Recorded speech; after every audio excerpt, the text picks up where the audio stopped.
이사야 33장 17절로 24절, 33장의 마지막 단락이죠. The last call, 본질계를 그려보아라. 28장에서 33장까지는 유다의 장송곡입니다. 레퀴엠. 이 심판의 멸망을 애통하게 부르짖는 그런 장입니다. 그래서 33장은 이 멸망 전에 라스트 콜, 마치 말기암 선고 같은 것이죠. 폐암으로 죽어가는 사람에게 담배 끊으라, 간암으로 죽어가는 사람에게 술 끊으라, 뭐 그런 거 비슷한 거죠. 첫 단락에서 여호와를 경외함이 내 보배니라, 경외심의 핵심이 있었죠. 또 두 번째 단락에도 너희 모든 먼데 가까이 있는 자들아 나의 권능을 알라. 그래서 첫 단락, 두 번째 단락에서 경외심으로 열리는 세계를 말씀하셨어요. 세 번째 단락에 들어가서 17절에서 보며 하자, 보겠고, 라아, 이렇게 see and behold. 20절에서 또 똑같이 우리 번역은 다 보라라고 했지만은 하자 and 라아예요. 그래서 look and behold. 다시 말해서 그려보라. 그리고 그 관점으로 보아라. 이것이 세 번째 단락입니다. 세 번째 단락은 또 세 부분으로 나뉘는데요. 17절에서 19절은 여호와께서 세우는 왕을 보라. 이게 지금 여호와께서 세우는 왕이 지금 없죠. 멸망하는데. 그러니까 call to imagine, 그 하나님의 통치를 드러낼 때 대적은 다 소멸되어 버린다. 20절에서 22절, 다른 관점에서 보라. 너희가 지금 계속 멸망하는 이유는 현상적인 관점에 완전히 중독되어 있어서 그러니까 여호와를 경외하는 관점에서 보라. Transform the frame. 그 다음에 마지막 23절, 24절은 나님이에요. 멸망과 남은 자들. 그래서 심판과 제사한 후에 새로운 세계가 어떤 세계인지, 그것이 트루 비전이죠. 자, 17절에서 19절은 착취와 학대가 사라진 하나님께서 세우신 왕의 통치. 이 33장 시작이 학대하는 자들도 이제는 학대를 받게 된다 하는 거였죠. 그래서 착취와 학대가 사라진 그런 하나님이 세우신 그 왕의 통치. 17절, 내 눈은 왕을 그의 아름다운 가운데서 보며 광활한 땅을 눈으로 보겠고, 왕을 아름다운 가운데서 본다는 것은 그 왕이 왕으로의 주권을 가지고 있는 왕일 때죠. 지금 유다는 뭐예요? 이게 무슨 아수르의 속국, 애굽의 속국, 바벨론의 속국, 이건 이 왕이 아름다운 왕이 아니죠. 주권적인 왕이 아니죠. 그 다음에 광활한 땅을 보라 하는 것은 지금 겨우 예루살렘 주변만 남았는데 이스라엘 전체를 말하는 것이죠. 이것이 언제? 요시아 시대의 모습이죠. 근데 요시아가 이제 죽고 여호야김 시대가 들어온 것이죠. 그래서 하나님께서 세우신 왕의 통치를 그려보아라. 근데 그냥 무조건 상상해라가 아니라 역사적 증거 위에서, 요시아의 통치 위에서, 다윗 시대에서, 또 우리에게는 이 사도 공동체 시대의 그 역사적인 모습을 가지고 우리의 소망을 그려보는 것이죠. 18절, 내 마음은 두려워하던 것을 생각해 내리라. 계산하는 자가 어디 있느냐? 공세를 계량하는 자가 어디 있느냐? 망대를 계수하는 자가 어디 있느냐? 이제 두려움은 기억뿐이에요. 기억에만 남아있어요. 그래서 세금 받고 착취하고 억누르던 군대가 어디 있느냐? 에이, 이게 어디 있느냐인데 이게 3에 나오는 거죠. 근데 재밌는 것은 행복할 때 고통을 뒤돌아보면 기쁨이 더 배가 되죠. 지금 행복한데 그때 정말 그렇게 힘들었어. 그러면 기쁨이 배가 되는 거죠. 배가 될 뿐만 아니라 그 고통의 기억을 행복할 때 돌아보면 그 고통의 아픔이, 상처가 치유가 되는 것이죠. 그래서 제일 끝날 때 더 이상 아픔이 없다라고 하는 기절과 이게 서로 이렇게 마주치는 것을 볼 수 있어요. 19절에서 내가 강포한 백성을 보지 아니하리라. 그 백성은 방언이 어려워 내가 알아듣지 못하며 말이 이상하여 내가 깨닫지 못하는 자니라. 두말할 것도 이거 압수를 얘기하는 거죠. 아수르지만 아수르뿐만 아니라 이제부터 일어나는 모든 제국을 얘기하는 것이죠. 그래서 강포한 백성, 알아듣지 못하는 외국으로 떠들던 공포 자체를 더 이상 보지 않는다. 더 이상 그것들은 없어진단 말이죠. 두려움의 문제가 뭐예요? 두려움 자체가 아니에요. 두려움의 핵심은 unknown이에요. 알지 못한다. 두려운데 무엇이 두려운 것을 모를 때 공포 자체가 되는 거죠. 그래서 이 알지 못하는 말로 떠들면서 막 이 유다와 예루살렘을 짓밟는 그 발길에 백성들은 그냥 그 자체가 공포예요. 그것이 이제는 다시는 없다. 너희를 착취하고 억누르던 강포하던 백성은 기억에만 있을 뿐이고 더 이상 보이지 않는다. 그러니까 여기 더 이상 보이지 않는다는 것은 뭐 눈으로 보지 못하는 것도 있지만 치유가 되었다.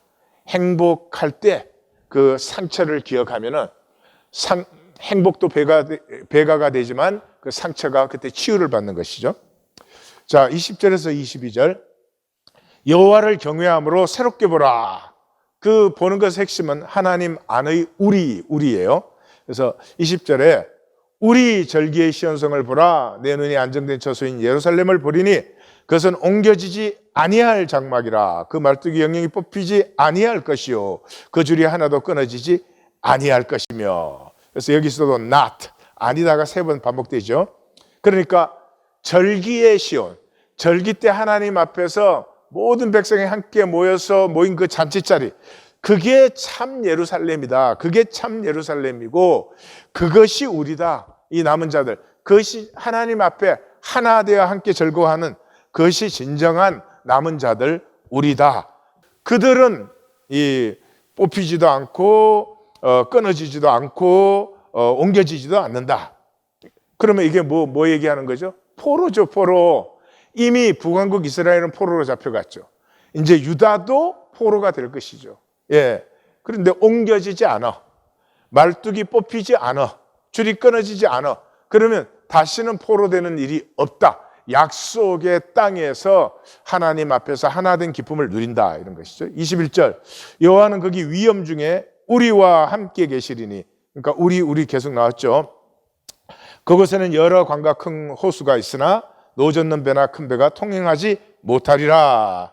우리 두말할 것이 또 없이 남은 자들이죠. 남은 자들과 함께 하시는 여호와, 그리고 그 통치와 위엄을 얘기하는 것이죠. 여기에서 우리 신약의 시작을 볼 수 있죠. 마태복음 1장 23절에 그 이름은 임마누엘인데 이는 하나님이 우리와 함께 하신다. 그러니까 신약은 이 약속이 이루어진 것이죠. 여기에서 여러 강은 나일강과 유프라테스, 티그리스 강을 얘기하는 것이죠. 그 다음에 큰 호수는 지중해를 얘기하는 거예요. 바다다 하는 개념은 지금 우리가 가진 것이고 그때는 뭐 하여튼 바다인지 호수인지 잘 구분 못할 때죠. 그게 이 지중해 군대가 다니면서 이제 제국의 세력이 컸잖아요. 근데 그 강과 바다에 큰 배들이 다니지만 군대가 끊어진다.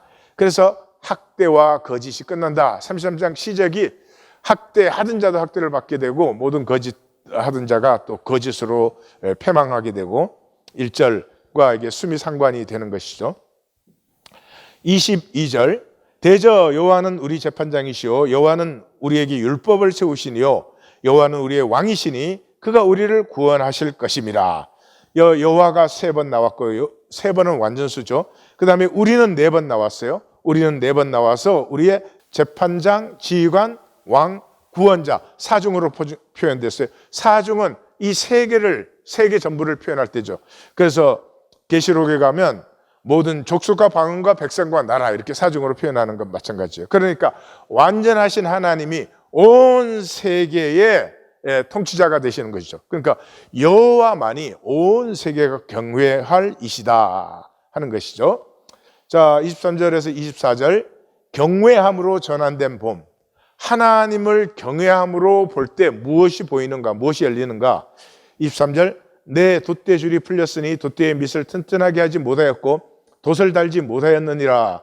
때가 되면 많은 재물을 탈취하여 나누리니 저는 자도 그 재물을 취할 것이며. 그러니까 이 제국 세력이 강과 바다에 큰 배를 띄움으로 말미암아 이 제국 세력이 되었는데 이제는 돛을 세우지 못해요. 그러니까 침략이 끝나버렸어요. 오히려 탈취를 당하는데 저는 자에게까지도 탈취를 당하는, 그러니까 완전 파멸을 얘기하는 것이죠. 24절, 그 거주민은, 이 거주민이 조금 좀 다른 번역을 했으면 좋겠는데, 여기 거주민이라고 하는 건 앞에 21절에 보았죠? 여호와는 위험 중에 우리와 함께 하신다.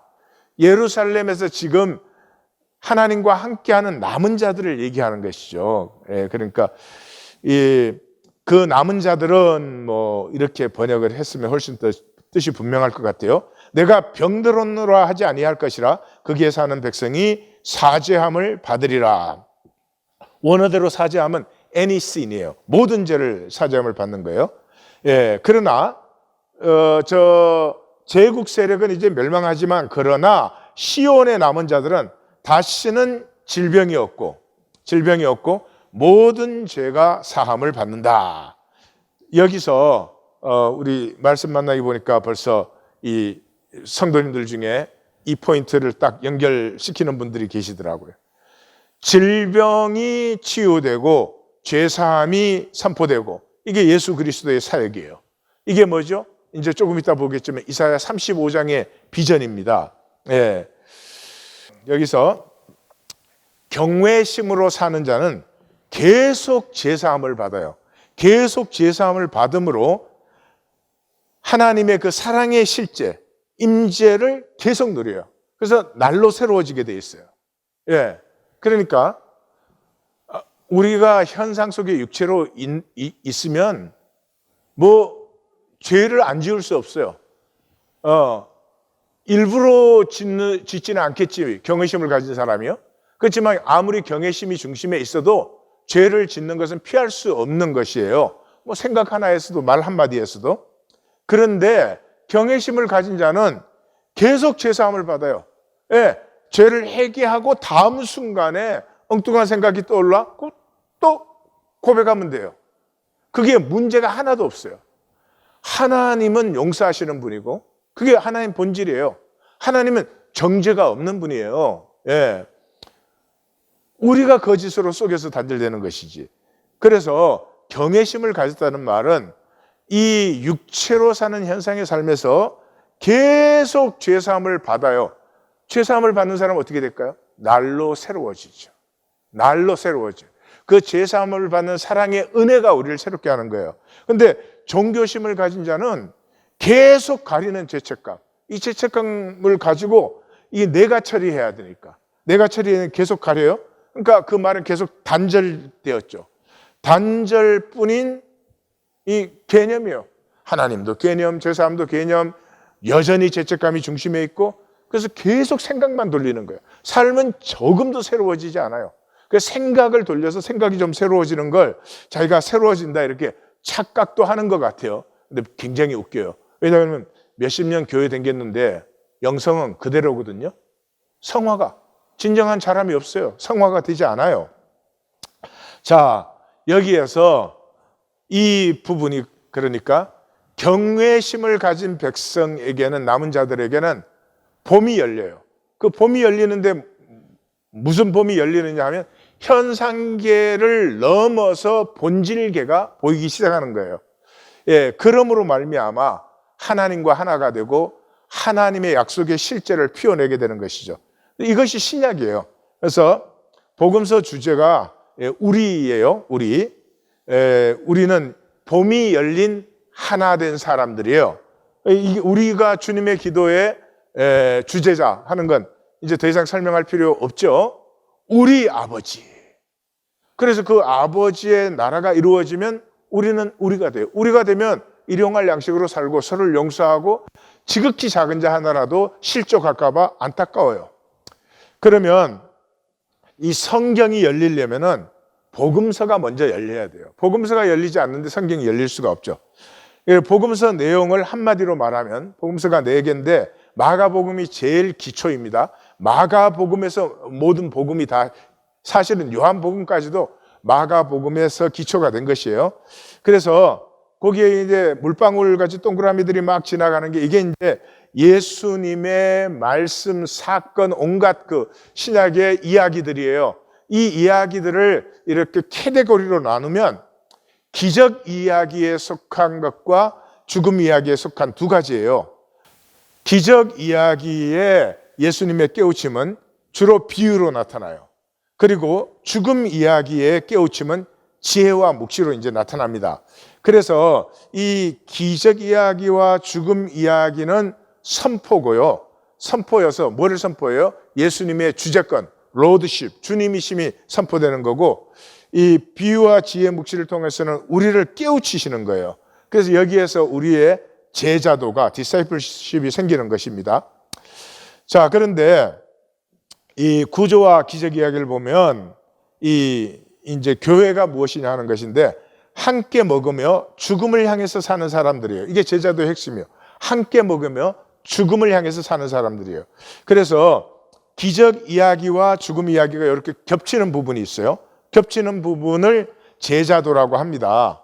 그런데 기적 이야기를 보면은 전반부와 후반부로 나뉘어져요. 전반부는 세례 요한의 죽음 전이고 후반부는 세례 요한의 죽음 후예요. 근데 그 구조가 똑같아요. 처음에 풍랑을 잠잠케 해요. 그러니까 바다를 다스리는 것이죠. 그 다음에 그라사에서 귀신을 쫓아내고 죽은 야이로의 딸을 살리시고 12의 혈류병을 치유하세요. 그러니까 이게 이사야 35장의 치유와 제사함이에요. 제사함. 성경적으로는 또 실제로 그렇지만 죄가 없으면 몸과 마음이 다 건강해요. 예.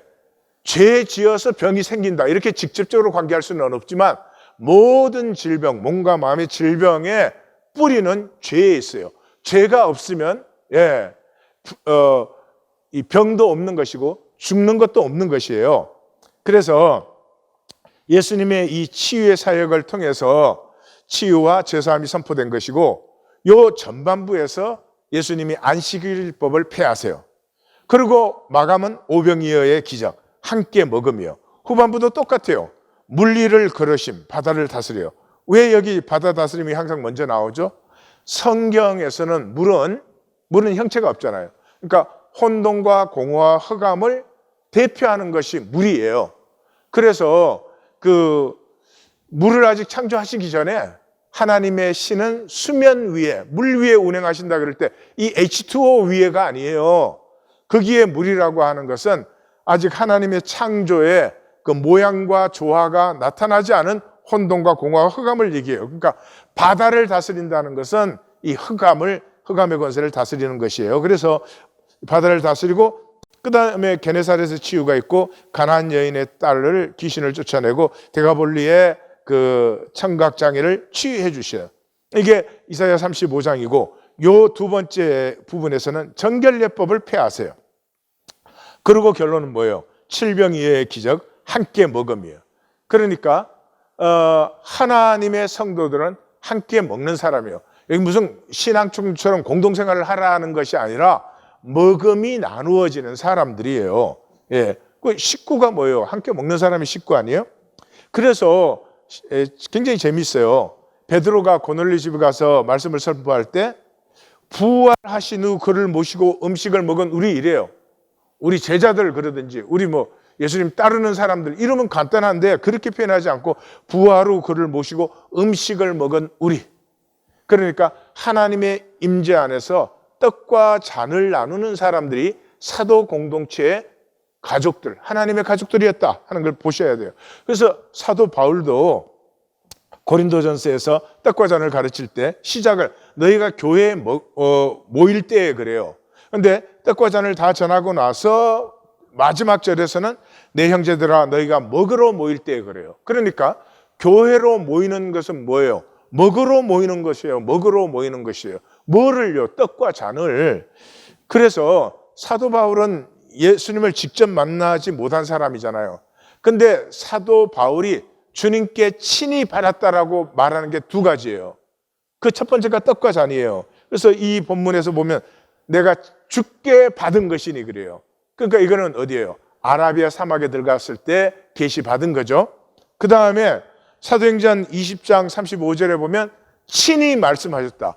이것도 마찬가지요. 예수님 살아계실 때 이 바울은 만날 수도 없었고 만나지도 못했죠. 그러니까 그 아라비아 사막에서 친히 들었어요. 그게 뭐예요? 코이노니아예요. 그러니까 교회는 두 가지요. 떡과 잔과 코이노니아. 이거를 무슨 뭐 법으로 정해가지고 규정으로 정해가지고 11조니까 뭐 10분의 1 내 그 계산에 다 속여 먹는데 그 10분의 1이 무슨 의미가 있어요? 예? 그런 게 아니고 하나가 되었고 이제 함께 살기 때문에 여기에 이루어지는 나눔과 교통을 얘기하는 것이에요. 중심의 진실이. 이걸 다시 계산과 법과 제도로 바꿔가지고 또 장난치는 건 얼마나 어리석습니까? 가장 거룩한 것을 가장 속되게 하는 것이죠. 그 다음에 이제 제자도 섹션, 이 기적 이야기와 죽음 이야기가 겹치는 부분을 보면은 이 제자도의 핵심은 종교를 피하고 어린아이 같은 우리됨이에요. 그래서 이 부분에서 이제 예수님이 십자가를 3번 얘기합니다. 인자가 십자가에 죽어야 하리라 하는 것을 처음 십자가를 얘기하고 나서는 변화산 사건이 일어나요. 그러니까 이 십자가를 통해서 예수님의 본래의 영광이 나타나는 것을 보여줘요. 그런데 그 전에 이 제자도의 얘기가 벳세다의 맹인 얘기로 시작해서 바디메오 맹인이 눈 뜨는 것으로 마감되어요. 그러니까 제자도의 핵심은 뭐예요? 봄이 열리는 거예요. 봄이. 그런데 벳세다의 맹인 얘기에서는 마을이라는 단어가 2번 나와요. 그 마을 안에서 고쳐주면 되시잖아요. 근데 마을 밖으로 데리고 나가서 고쳐주세요. 그리고 고쳐주신 다음에는 마을 안으로 들어가지 말라 이렇게 말해요. 그러니까 이게 뭐예요? 아브라함을 불렀을 때 본토 친척 아비의 집을 떠나 내 일상을 붙들어지고 제자도 농담하는 거예요? 장난치는 거예요 지금? 그 다음에 이 바디메오의 얘기에서는 길이란 말이 2번 나와요. 바디메오가 길에 앉았다가 예수가 지나가는 것을 듣게 돼요. 그래서 그가 곧 보게 되어 예수를 길에서 따르니라. 그냥 예수 따랐다 그러면 되잖아요. 길이라는 단어가 여기 2번 나와요. 그러니까 봄이 열린 사람은 이 짧은 인생을 하나님의 약속과 부르심을 향해서 지나가는 여정으로 사는 삶이에요. 도상의 삶, 길 위의 삶으로 살아가는 거예요. 여기에다 궁궐 짓고 뭐 짓고 이건 현상밖에 못 보니까 본질을 보는 사람은 그런 짓거리를 할 리가 없어요. 막 일상 붙들어지고 일상에다 뭐 조금 더 채우나 뭐 좀 더 갖다 붙이나 그런 허무한 일을 헛된 일을 생명을 스스로 패하는 일을 왜 해요? 2번째 십자가는 주님께서 십자가 말씀하고 나서 제자들 간에 누가 더 크냐 작냐 하는 이게 일어났어요. 여기에서 지옥의 경고가 나와요. 3가지를 말씀하시는데 너희는 섬긴 자가 되어라. 그 다음에 2번째 이제 요한이 우리를 따르지 않는 자가 주의 이름으로 귀신을 쫓습니다. 그러니까 우리를 반대하지 않으면 우리와 함께하는 자다. 그리고 3번째는 소자 중에 하나 실족시키면 연자 뭣돌을 목에 달고 바다에 빠져 죽는 게 낫다. 요 3가지 말씀하시고 지옥을 3번 얘기하세요.